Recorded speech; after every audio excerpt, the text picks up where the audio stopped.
Good morning or afternoon or evening, whatever time zone you are in. I'm Nan Cen from Department of Computer Science at Missouri University of Science and Technology. I direct Wireless Networks and Intelligent System Lab here. Today, I'm going to talk about FLIGHT, toward Programmable Visible Light Band Wireless UAV Networking. I will introduce our work from the following four aspects: introduction, FLIGHT framework, research challenges, and conclusions. Wireless UAV networks have been invented as an enabling technology for pervasive broadband mobile applications in 5G beyond and wireless Internet of Things because the inherent attributes, mobility, flexibility, and adaptive attitude. They have enabled pervasive mobile applications ranging from military to civilian.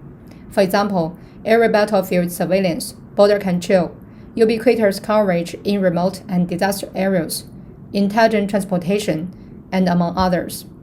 According to FAA aerospace forecasts, by 2024, there will be 1.59 million of recreational drones and 1.2 million of commercial drones. We can see that the number of drones is rapidly increasing, which results in more demanding from the perspective of spectrum. In addition, traditional radio spectrum is being significantly congested due to the massive numbers of IoT devices, which means there is no sufficient wireless frequency spectrum to support a growing number of consumer devices. Therefore, we envision using visible light communication for wireless UAV networking. So what is visible light communication? Namely, it's a new communication technology using visible optical waves to convey information. At the top right corner, there is a simple illustration of VLC system. Compared to existing communication technology, VLC have its own appealing advantages. First, VLC relies on a large portion of unregulated spectrum ranging from 400 THz to 800 THz, which implies a large potential of capacity. Second, VLC system based on intensity modulation direct detection incoherent modulation scheme, which results in inexpensive, simple front ends, for example, LUTs and PDs here.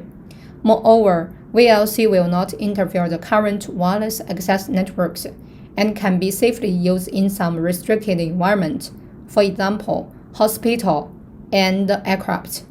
So undeniably, VLC has its own drawbacks. The requirements of line sight and limited coverage.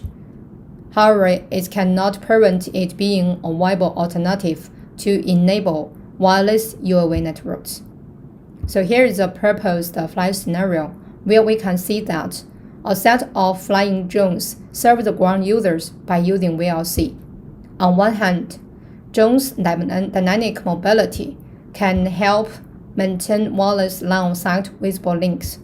On the other hand, wireless visible light communication can help unlock significant potential capacity.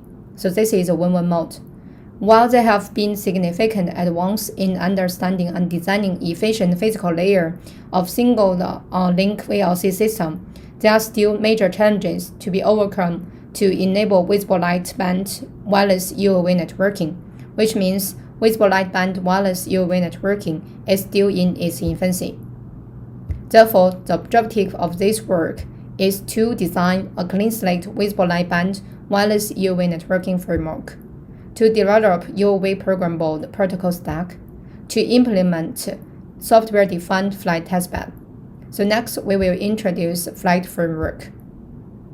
So here is the flight framework, the illustration of it, which includes the three key components: control plane, data plane, and the hardware front end.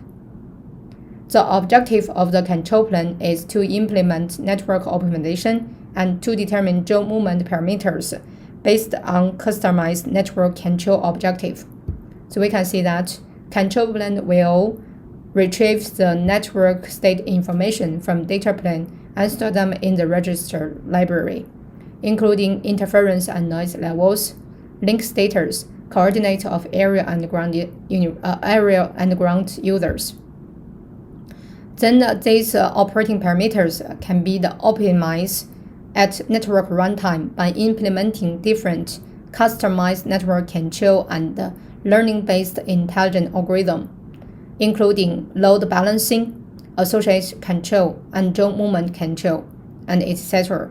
So after that, it will generate a new set of control parameters and store them in the register library. Then the control plane will use this new set of control parameters to invoke new operations, a data plane, and hardware and front-end. In future, we also envision implementing a new interface, network operator interface. Through this interface, the network operator can directly define the desired network behavior, the node constraint, the quality of service of the network, without knowing the specific details of the underlying networks. Data plane implements the networking functionality, including flight programmable protocol stack and the predefined protocol library. So after the receiving control parameter from control plane, at the data plane, the PPLs will be combined and the protocol parameter will be reconfigured. So here you can see with this predefined protocol library, which includes different routing protocols and different modulation schemes, for example, the OFDM and OOK, which can help implement faster reconfiguration of protocol stack in terms of protocol switching. So here's the hardware and the front end, which includes communication signal processing chain, UA flight controller, visible light front end. Here we can see that flight framework is still in its conceptualization phase. Therefore, to enable the transition from conceptualization to standardization and even commercialization requires fundamental advances in visible light networking technology. So next, we will discuss some key research challenges. So the first one is the air-to-ground wireless visible light channel modeling. Lambert model that is widely used for free space loss. So here is a mathematical expression where theta is the irradiance angle, psi is the incident angle, r is the distance. However, in block-rich air-ground environment, absorption, scattering, atmospheric turbulence, imperfect alignment should all together be considered. So therefore, a more generic channel model is required. And we mentioned that experimental evaluation can help accelerate the modeling process by using flight. The second challenge is mobility control for drones. Here we can see that the high mobility of the drones and the directional communication of the VLC will result in an inherent contradiction, which makes it challenging to set up reliable and robust communication. So here we propose to use learning-based intelligent alignment schemes using real-time moving information.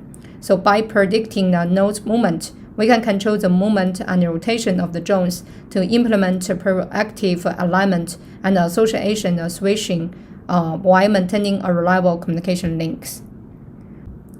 The third challenge is resource allocation and energy efficiency. To address the following challenges: strained energy for UAVs, ambient interference for VLC, unique visible light propagation characteristic, for example, line of sight blockage. And we propose to design some complex optimization problem by jointly considering time-varying interference, alignment, mobility, and etc. To leverage the collaboration among UAV to enable resource and energy efficient communication, and by using energy harvesting from vibration and solar sources to improve the energy efficiency. So the last but not the least one is network coverage. An inherent drawback of visible light communication is its limited propagation range because of its own frequency characteristic. So here we propose to use cooperative beamforming to address this problem. The idea is that we allow flying drones to form clusters and then collaboratively serve some user by enabling beamforming among them.